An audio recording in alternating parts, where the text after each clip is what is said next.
D'abord, je remercie très brièvement Martin qui m'a permis de réaliser le rêve secret de plein de profs qui se disent jamais je serai sur la scène d'un vrai théâtre. Bon, je suis très content, j'y crois pas. J'ai le redoutable honneur donc de présenter Charles Malamoud, que j'ai rencontré un certain nombre de fois déjà. J'ai juste quelques lignes, ça semble incroyable pour présenter Charles Malamoud, parce qu'il est très modeste et qu'il n'a pas voulu nous en dire plus. Il se présente lui-même comme agrégé docteur ès-lettres et il rappelle qu'il était directeur d'études pour les religions de l'Inde à l'école pratique des hautes études, dans la 5e section, jusqu'au moment où il a pris sa retraite. Et il est membre du CEIAS, Centre d'études de l'Inde et de l'Asie du Sud. Comme tout le monde sait, ses travaux portent principalement sur les rites et les mythes de l'Inde la plus ancienne, celle que nous font connaître les textes du Veda, mais il a consacré aussi plusieurs études à la poésie savante sanskrite, Kavya, on dit ça, de l'âge classique, et à l'Arthasastra, le traité de politique de date incertaine, probablement 1er siècle avant notre ère. Voilà, je lui laisse la parole. Vous avez, je pense, sous les yeux les notes qu'il nous a fournies pour qu'on le suive plus facilement dans son propos. Charles Malamoud. Merci.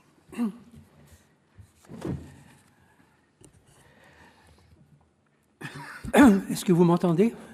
Oui. Je vais donc vous parler de l'épopée indienne, le Mahabharata. Et je vais vous parler plus spécialement d'un personnage de cette épopée appelé Ashwatthama.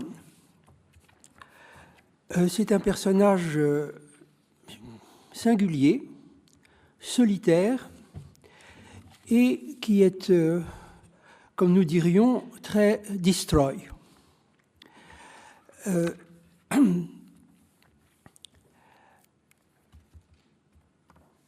Je voudrais, à son propos, donner une sorte de titre ou de sous-titre à mon exposé, qui serait celui-ci: l'acte et son double, espérant ainsi faire entrer ce que j'ai à vous dire dans le cadre très souple, j'espère, de notre réflexion sur la performance. Mais ce terme est tellement polysémique que je suis sûr que quelques-unes des significations de ce mot conviendront à ce que j'ai à vous dire sur ce personnage. Ashwatthama, dans l'épopée, le Mahabharata, appartient au groupe des Kauravas, un des deux groupes qui s'affrontent, cet affrontement étant tout le sujet de l'épopée. Ashwatthama est un brahmane d'origine, mais un brahmane devenu guerrier. En cela, il hérite de son père, Drona, qui s'est spécialisé comme professeur des arts de la guerre, enseignement qu'il a dispensé aux deux groupes de cousins qui vont devenir ennemis, mais qui, autrefois, formaient une famille unie. À ce titre, il est révéré de tous.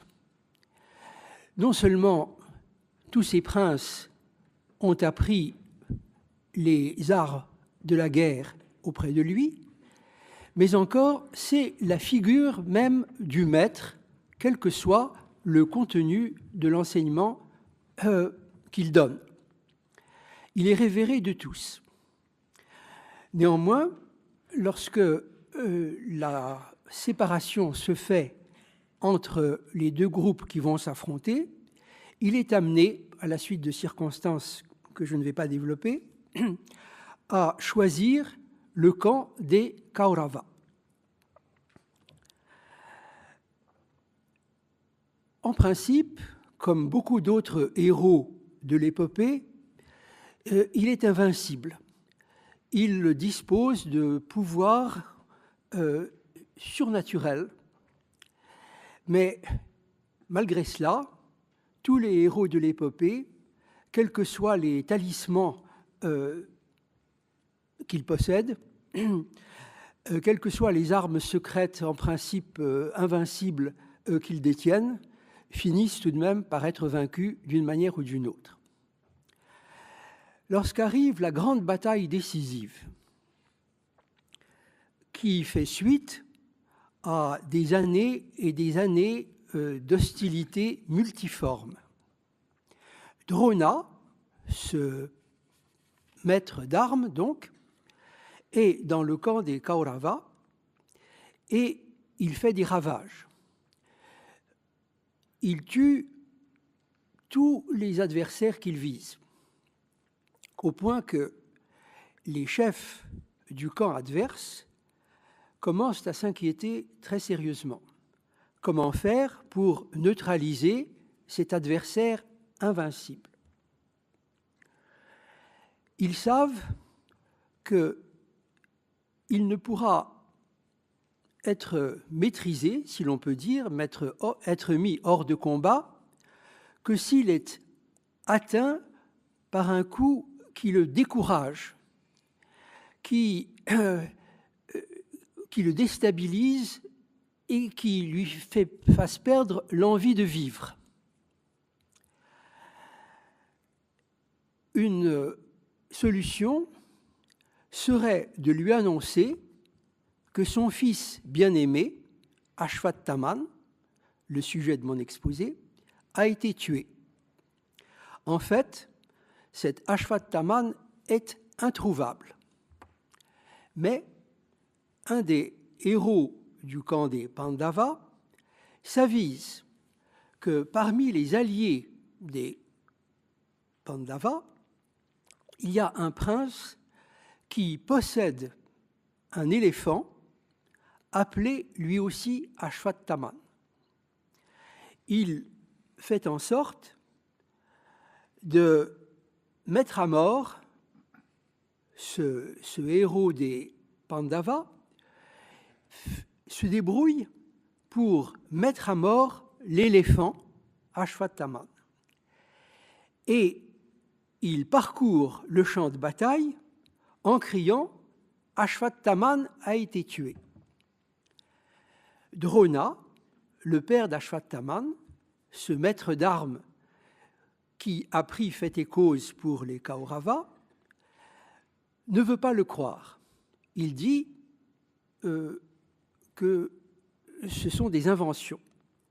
Il ne veut pas le croire et continue à se battre et à faire des ravages dans les rangs adverses. Mais le camp des Pandavas, celui des bons, est dirigé par un roi, Yudhishthira, qui est un roi scrupuleux et qui est connu de tous, y compris de ses adversaires, pour dire toujours la vérité. Ses partisans se disent et lui disent que si lui-même, Yudhishthira, qui est la vérité incarnée, proclame que Ashwatthama a été tué, Drona le croira et du coup perdra courage, cessera de combattre et finalement se laissera maîtriser. Yudhishthira, bien sûr, hésite devant ce qui est une espèce de mensonge. Finalement, il est pressé par tous ses amis, tous ses alliés, y compris le dieu Krishna, et il se résigne. Il dit donc, en face de Drona, « Oui, Ashwatthama a été tué ».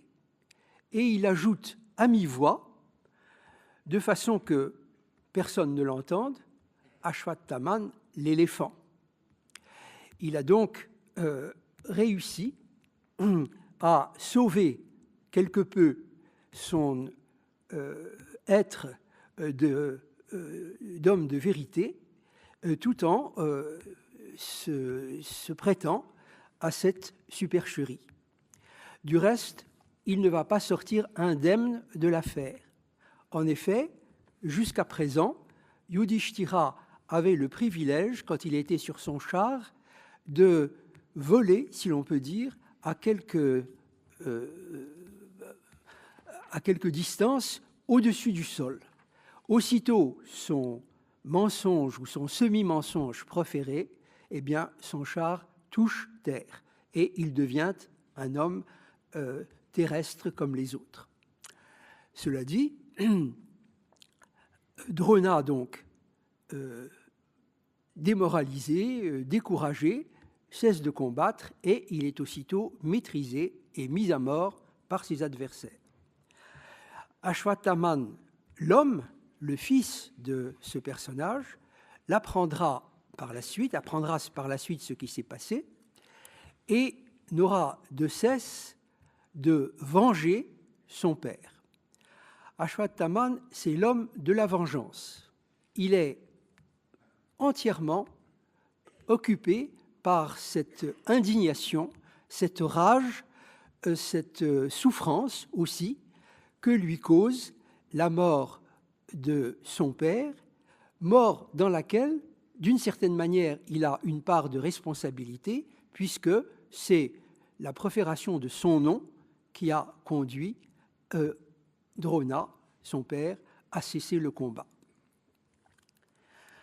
À présent, au moment de cette bataille,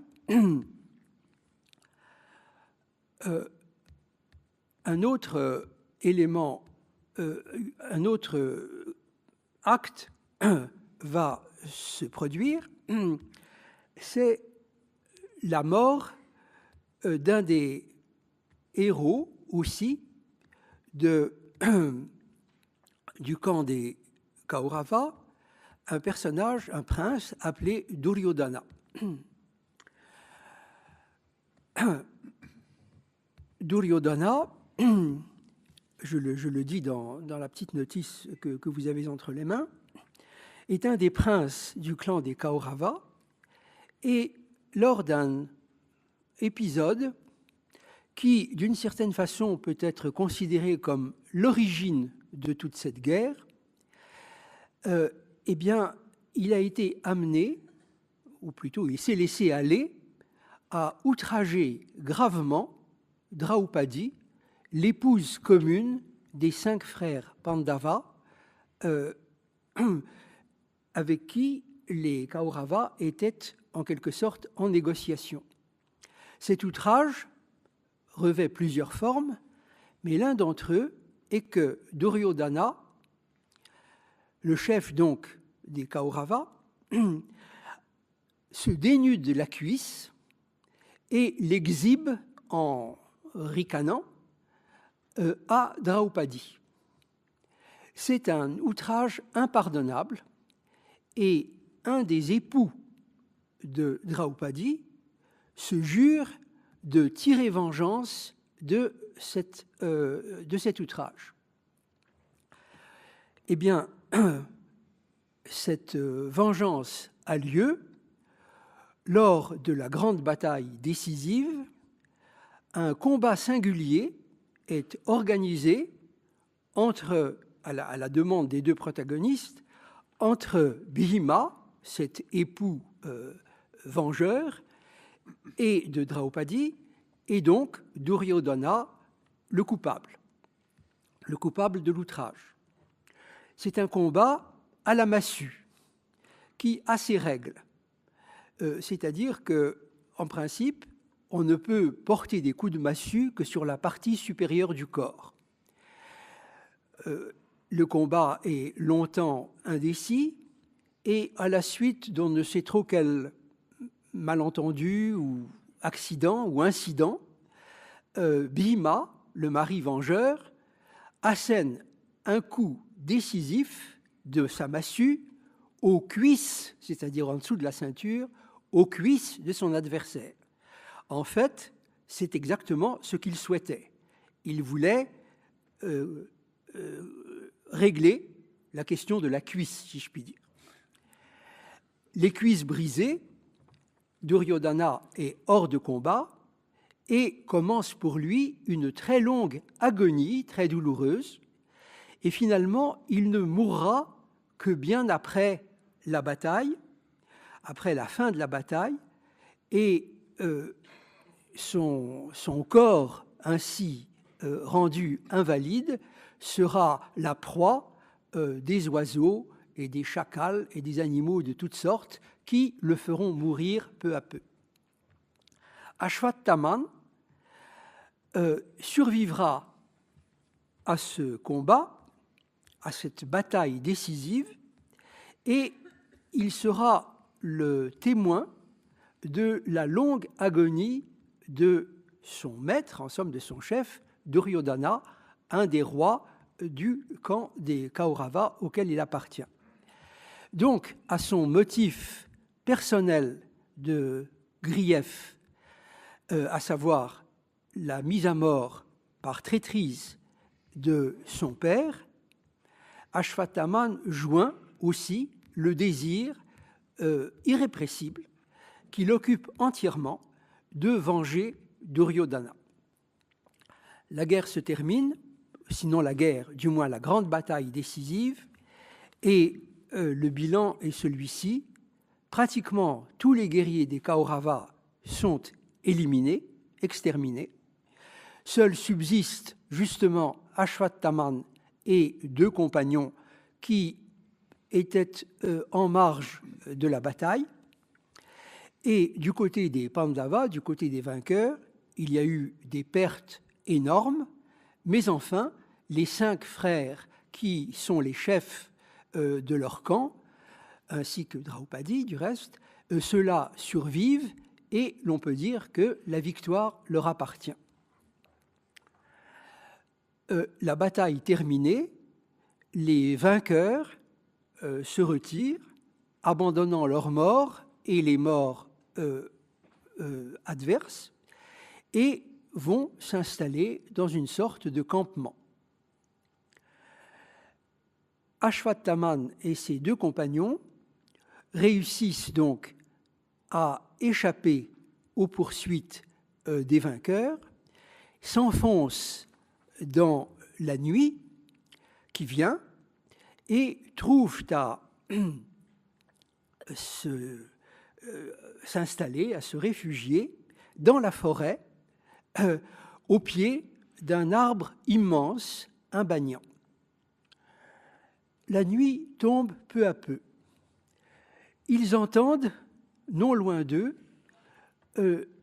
les Pandavas survivants qui s'installent dans leur campement, qui se réjouissent de leur victoire et qui prennent leur disposition pour s'endormir, recrues de fatigue qu'ils sont comme tout le monde. Cependant, la nuit s'avance et Ashwatthama, sous son banyan, aperçoit que toutes les branches de cet arbre immense au pied duquel il se trouve, que toutes ces branches sont occupées par une nuée de corbeaux qui, curieusement, tout en étant très nombreux, sont individus séparés. Chacun d'eux est là sans communiquer avec les autres. Et voici que surgit un hibou gigantesque dont nous avons une longue description. C'est un oiseau terrifiant et qui se met à attaquer les corbeaux un à un. Il les met à mort sans rencontrer de résistance. Mais il profite de leur espèce d'endormissement et de leur isolement pour les massacrer, chacun à son tour. Ashwatthama est ébloui par cette vision et décide d'imiter ce hibou. Il décide d'aller de nuit, secrètement bien sûr, de pénétrer dans le camp des Pandavas survivants et de profiter de leur sommeil et du fait qu'ils se croient complètement en sécurité pour les massacrer les uns après les autres. Sa résolution est prise. Bien entendu, c'est là une démarche qui est tout à fait contraire à toutes les règles de la guerre, qui nous sont longuement exposées.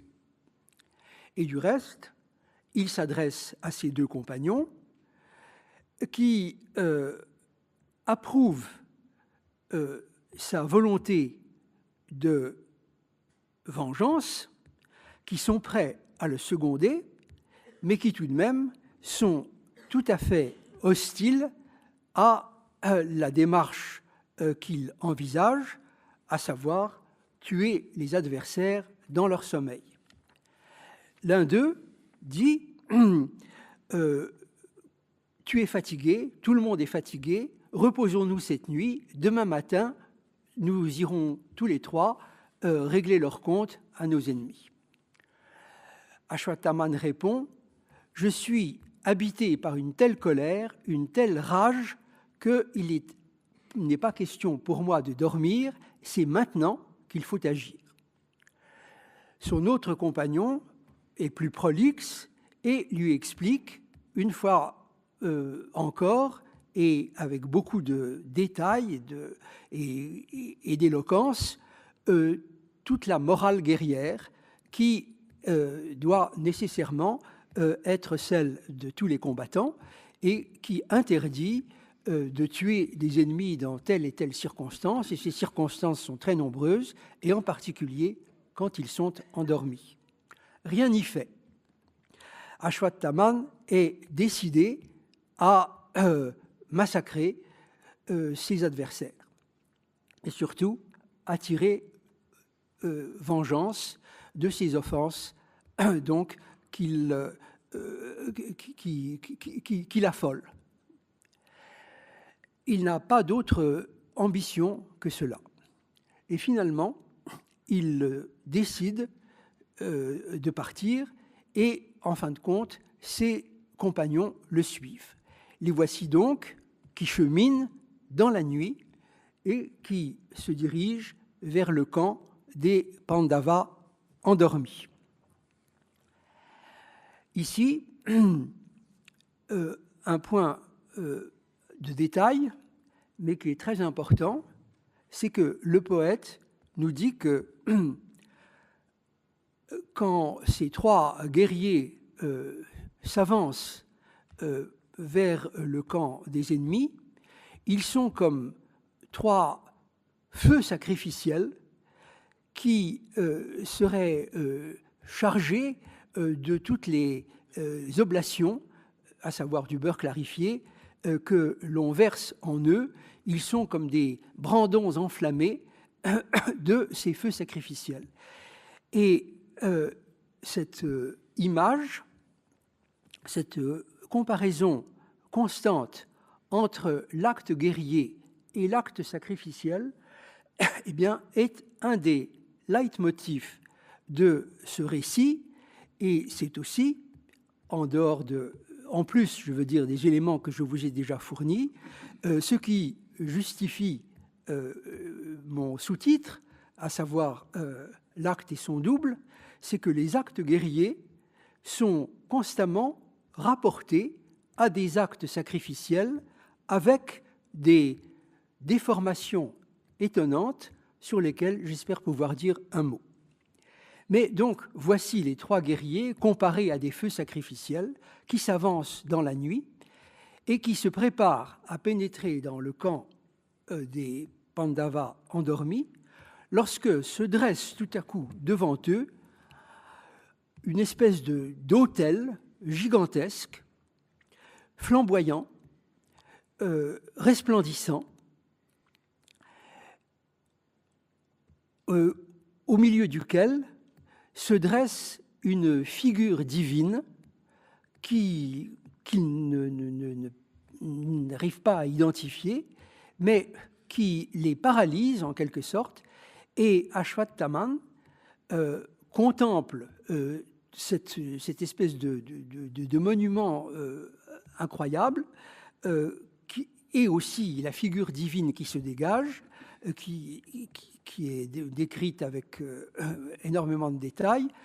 Tous les lecteurs de l'épopée comprennent bien entendu qu'il s'agit d'une représentation du dieu Shiva, mais Ashwatthama ne le reconnaît pas immédiatement, ou plutôt ne le connaît pas, mais saisi à la fois de terreur et d'admiration, il oublie son dessein et se met en posture d'adoration devant cette figure qui se dresse devant lui et proclame qu'il est lui-même la victime qui s'offre en oblation à cette divinité surgie devant lui.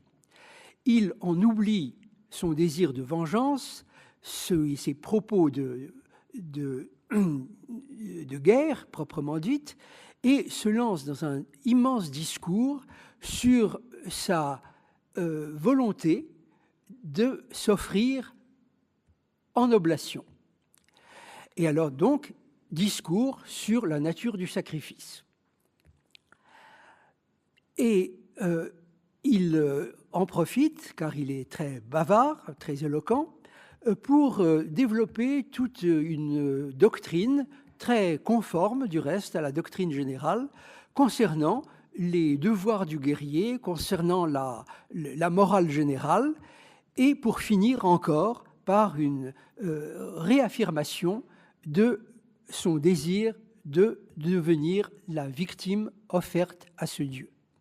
À ce moment, surgissent autour de cette figure centrale resplendissante et majestueuse et terrifiante aussi par elle-même, surgissent des quantités de personnages diaboliques, ou en tout cas qui ont l'air très monstrueux, disons, qui grouillent autour de la figure centrale du Dieu et qui dessinent une sorte de tableau à la Jérôme Bosch, et qui prennent la parole, tous ces personnages, approuvés du reste par la figure centrale du Dieu, qui lui disent « Messie, tu dois être fidèle à ton dessein, nous te permettons d'entrer dans le camp des Kaurava, et des Pandavas, pardon, et tu pourras te livrer à la vengeance qui te tient tellement à cœur. Tu pourras les massacrer, tu dois les massacrer à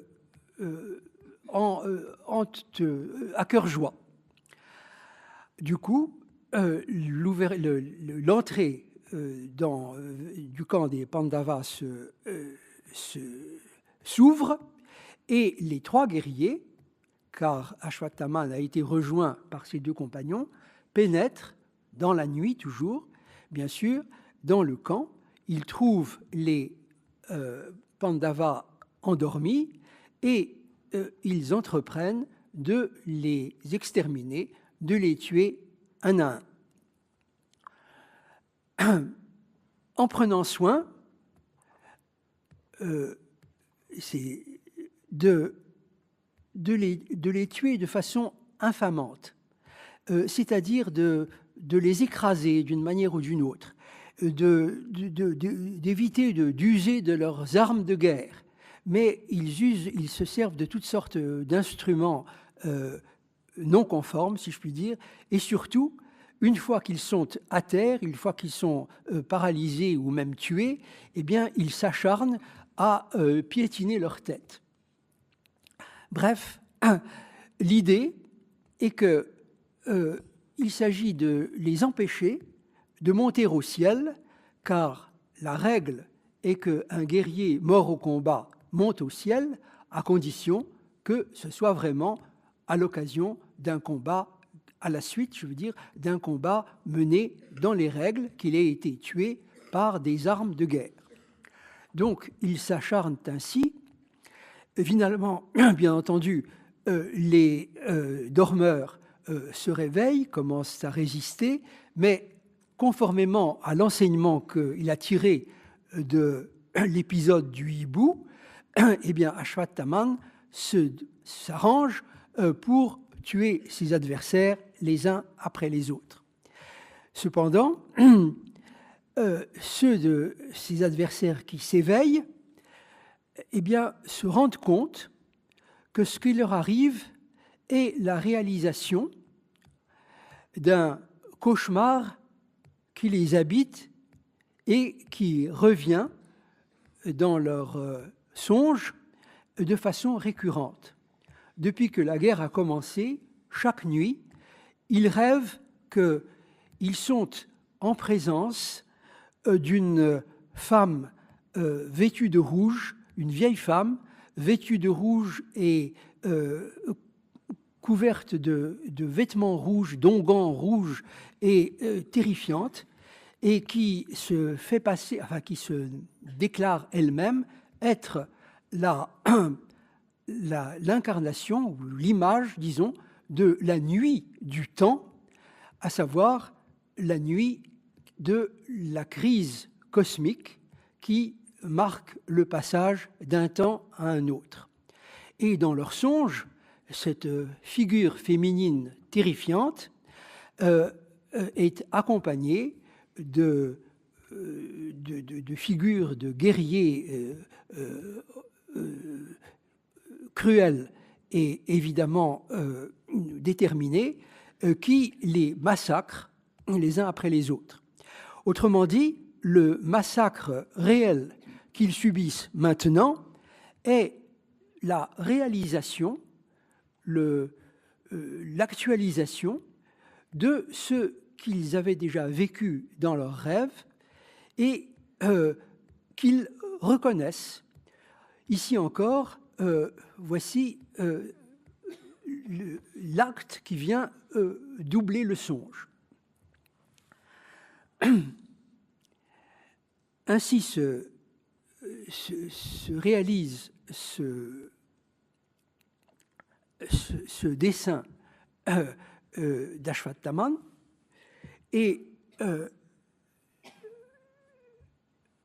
les choses se terminent ainsi, c'est-à-dire que Ashwatthama est vengé et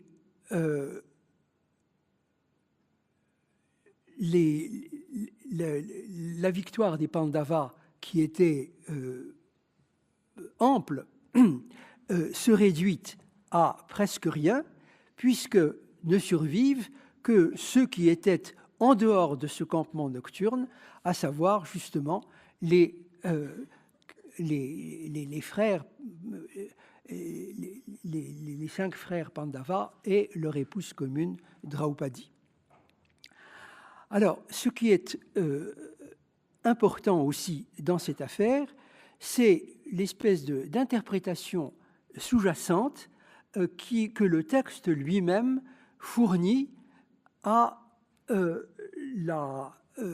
la guerre et en particulier à cet épisode. L'idée générale est que la guerre est une actualisation de la cérémonie sacrificielle. C'est une idée courante dans la littérature indienne ancienne et qui se matérialise de la manière que voici. Le roi qui entreprend une guerre se voit ou prétend être une sorte de sacrifiant, c'est-à-dire de laïc qui organise un sacrifice dont il sera le bénéficiaire et pour lequel, évidemment, il a besoin de victimes et aussi d'officiants qui exécuteront les rites selon l'usage. Alors la métaphore, c'est que lui, c'est le sacrifiant, et que ses troupes, eh bien, ce sont des victimes, mais des victimes consentantes qui vont faire leur devoir, bien entendu, et qui, si ces troupes font leur devoir, eh bien, chacun des guerriers qui les composent est sûr d'aller au ciel. Leur action, néanmoins, consiste évidemment à tuer les adversaires dans des conditions très réglées. L'idée sous-jacente aussi, ou plutôt le modèle sous-jacent, le modèle sacrificiel sous-jacent, est que la victime qui est immolée n'est pas objet de haine, c'est tout le contraire, et qu'elle est une sorte de substitut du sacrifiant lui-même, et que la mise à mort de la victime n'est pas une mise à mort. Il y a évidemment tout un appareil de dénégation qui n'est pas propre à l'Inde, bien entendu. Dans toutes les civilisations, il en est ainsi. Mais enfin, dans l'Inde, c'est particulièrement bien développé. Cet appareil de dénégation selon lequel, eh bien, justement, la victime est consentante, qu'elle n'est pas véritablement tuée, mais qu'elle est expédiée dans l'au-delà, que non seulement elle-même est consentante, mais encore tous ses proches ont manifesté leur approbation, et d'autre part encore que la mise à mort doit se faire finalement de manière occulte, c'est-à-dire en dehors du terrain du sacrifice, qu'elle n'est pas un égorgement, mais qu'elle est un étranglement ou un étouffement, et que la victime, une fois ainsi mise à mort, est ramenée solennellement sur le terrain du sacrifice pour être découpée et offerte aux divinités. Mais l'acte même de la mise à mort se fait en dehors. Or, dans le cas du Mahabharata, la référence au sacrifice est constante, mais à chaque fois, ce qui est montré, c'est l'extraordinaire acharnement, l'extraordinaire cruauté de ceux qui sont censés être les exécutants du sacrifice et d'une certaine façon aussi les bénéficiaires, contre des adversaires qui sont des victimes, mais des victimes haïes et outragées. Et c'est cela qui est le support de comparaisons qui reviennent régulièrement dans les propos des personnages eux-mêmes. C'est-à-dire que ceux qui vont mettre à mort leurs adversaires traités ainsi en victimes, eh bien, disent je te tue, ou je t'ai tué, ou je vais te tuer, comme on tue un animal, et comme on tue un animal dans le sacrifice. Et je te découpe et je t'écrase comme on le fait pour un animal. Et justement, il y a là un contraste évident entre ce discours qui accompagne cette pratique et le schéma sacrificiel normal auquel nous sommes renvoyés.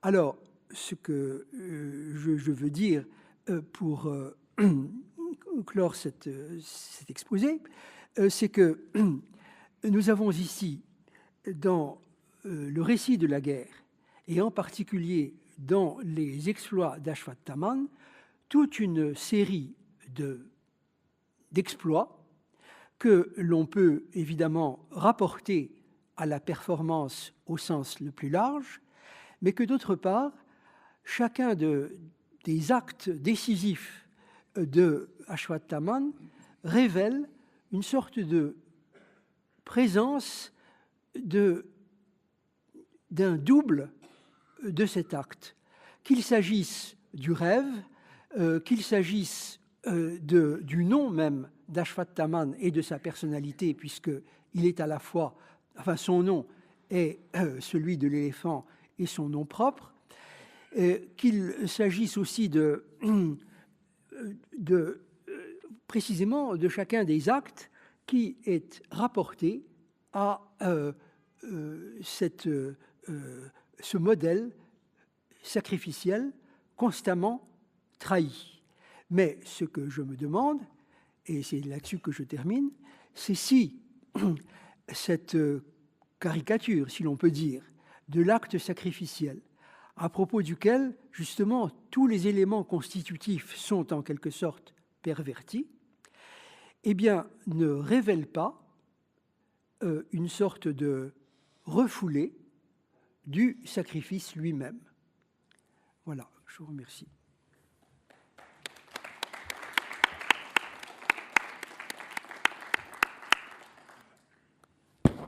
On fait circuler la parole maintenant, Martin. On a des questions après chaque intervention, donc la parole est à la salle. Je ne sais pas où sont les micros. Oui, alors il y a une question. Merci. On ne peut que remercier, comme d'habitude, Charles Malamud de ses présentations inspirées qui nous permettent, à travers à la fois cette transmission quasi directe du texte de l'épopée et de sa transcription à partir de ses propres réflexions, de confronter notre propre expérience. J'ai juste un commentaire à faire qui peut se transformer en question, si vous voulez bien y répondre, autour de cette figure extraordinaire de la nuit du temps, qui apparaît comme une sorte d'entité, mais qui n'est pas une entité, qui est incarnée pratiquement avec tous ces éléments terrifiants, le rouge, les yeux rouges, les vêtements rouges, etc. Et toute cette armée autour d'elle qui d'abord manifeste quelque chose, c'est-à-dire qu'on est arrivé à la fin d'un temps. Et deuxièmement, qu'il y a un autre temps qui est en train de se mettre en route. Ce que je retiens de votre exposé, c'est ce petit excursus, on dirait jésuito-pascalien, qui nous fait penser aux provinciales, aux ineffables Escobar et autres, qui dit tout fort « Je jure que je ne jure pas », ça on le dit tout droit, que telle chose, etc., etc. Il y a donc là, à la base, vous avez prononcé le mot à la fin de votre exposé, une trahison. Il y a une trahison de la place de la vérité. Et une trahison, quels que soient ses motifs, fait que, effectivement, on arrive à une nuit du temps. C'est-à-dire que le temps ne peut plus continuer à passer avec la successivité passé, présent, futur. Et c'est ça que votre texte et votre commentaire nous présentent quasi in vivo. C'est-à-dire qu'à partir du moment où la dimension en termes de successivité du temps se trouve achevée, alors ce qui peut apparaître ou avoir apparu, être apparu précédemment sous la forme d'un rêve, est la réalité, parce que le temps est hors de ses gonds. C'est-à-dire qu'il n'y a plus de passé, de présent et d'avenir. Ce qui était rêve devient ou était déjà hallucination et mise en acte. Ceci, ce sont des constantes qu'on trouve chaque fois qu'on se met à travailler avec, là je parle en clinicien, avec des patients traumatisés. Traumatisés pour faits de guerre, quelle que soit la distance temporelle qui a lieu entre l'événement traumatique et le moment où les choses vont être présentées, révélées par la folie, mettons les choses de cette façon, c'est-à-dire qu'effectivement, le temps ne passe pas. C'est-à-dire qu'effectivement, les catégories à partir desquelles on a l'habitude de se débrouiller avec la mort, la violence, la guerre, le sacrifice, etc., ne fonctionnent plus. Et donc, c'est ça que votre texte et votre réflexion nous mettent d'une manière tellement à la fois poétique et stimulante en face des yeux, exactement de la même façon que certains patients peuvent le faire. Merci encore. J'en profite juste, Françoise Davoine, pour vous poser une petite question par rapport à votre dernière phrase. Vous dites, est-ce que vous parlez des actes pervertis du sacrifice, qui serait le refoulement du sacrifice, hein, vous parlez. Mais est-ce que chaque sacrifice n'est pas une tentative pour surmonter la perversion qui l'origine, enfin qui est dans son refoulement, pour reprendre vos termes? Je le pense, oui, mais je trouve justement que, en général, c'est que normalement, si je puis dire, si ce terme a un sens, ces tentatives de surmonter réussissent, et tandis que ici, ces tentatives n'existent même pas. Je veux dire, et que la rage, la haine qui nous habite se révèle sans contrainte. À présent, je voudrais dire un mot, merci mille fois de votre commentaire, dire un mot sur le temps. Effectivement, le temps est essentiel et ce n'est pas par hasard que cette figure qui surgit effectivement pendant la bataille, pendant le massacre, je veux dire, comme elle avait surgi dans leur songe, dans le songe des victimes auparavant, eh bien, ce n'est pas par hasard, en effet, qu'on appelle la nuit du temps, parce que, bien sûr, nous arrivons à la fin des temps, si je puis dire, à la fin du temps, et comme vous l'avez très bien montré, à la fin de l'idée de temps. Mais il y a deux temporalités dans l'épopée en général. Il y en a une qui domine, c'est que nous nous acheminons vers la fin d'une ère cosmique. Mais une autre se prépare. Et précisément, si les Pandavas, les bons, disons, s'il en subsiste quelque chose, c'est parce que en eux est le germe de la période qui va venir. Mais à côté de cela, il y a le personnage d'Ashwatthama et la figure de Shiva et la figure de cette nuit du temps qui nous mettent dans un autre régime. Et ce n'est pas la fin d'une période cosmique qui s'annonce, c'est la fin d'un âge beaucoup plus long, au-delà duquel, eh bien, on ne sait pas. Bien sûr, finalement, on sait, mais cela est présenté de façon beaucoup plus dramatique et c'est véritablement un anéantissement qui s'annonce. Cet anéantissement sera peut-être suivi de quelque chose d'autre, parce qu'on ne se résigne jamais à l'anéantissement complet, mais enfin, cet anéantissement est élaboré, pensé, déclaré.